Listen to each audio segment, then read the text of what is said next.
ព្រឹទ្ធសភាថៃជំរុញឲ្យមានសម័យប្រជុំពិសេសគណៈចំនួនព្រំដែនជាមួយកម្ពុជាជារបៀបវិរៈស្នូល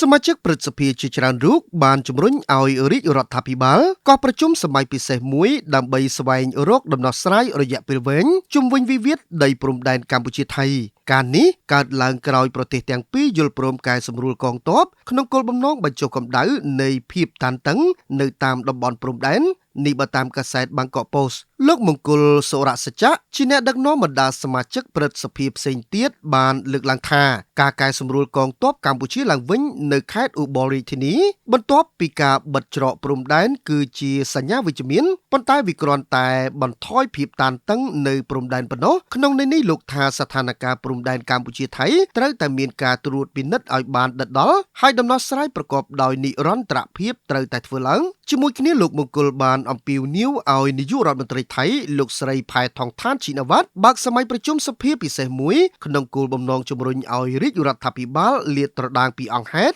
និងសកម្មភាពជាក់ស្ដែងដែលបានធ្វើឡើងហើយអនុញ្ញាតឲ្យសមាជិកសភានិងសមាជិកព្រឹទ្ធសភាពិភាក្សាអំពីវិធានការដោះស្រាយចំនួននិងស្វែងរកច្រកចេញពីភាពតានតឹងនេះបន្ថែមលើនេះលោកមង្គលក៏បានផ្ដល់ការគាំទ្រផ្នែកសិលធម៌ដល់មន្ត្រីថៃក្នុងការការពារអធិបតេយ្យភាពជាតិនិងការការពារប្រជាជនព្រឹទ្ធសភារូបនេះបានថ្លែងថាតាមរយៈការកោះប្រជុំសម័យពិសេសរាជរដ្ឋាភិបាលនឹងបញ្ជាក់ពីសញ្ញាមួយថាខ្លួនមិនអើពើនឹងបញ្ហានេះទេហើយត្រៀមខ្លួនជាស្រេចដើម្បីដោះស្រាយស្ថានភាពនេះលោកក៏បានជំរុញឲ្យរាជរដ្ឋាភិបាលប្រកាន់ជំហរមិនទទួលស្គាល់យុត្តាធិការរបស់តុលាការយុត្តិធម៌អន្តរជាតិ ICJ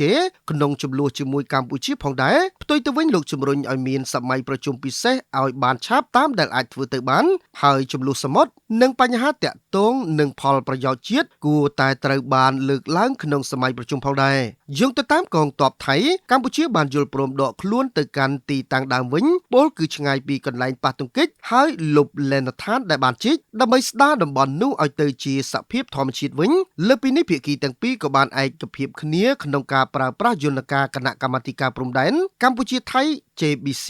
ដើម្បីពិភាក្សាអំពីការគ្រប់គ្រងប្រកបដោយនិរន្តរភាពនៃតំបន់នោះយ៉ាងណាប៉ុស្តិ៍ត្រួតពិនិត្យចំនួន9ក្នុងចំណោម16នៅតាមព្រំដែនជាមួយប្រទេសកម្ពុជាបានរារាំងអ្នកលេងល្បែងនិងរថយន្តដឹកទំនិញធំៗមិនឲ្យឆ្លងកាត់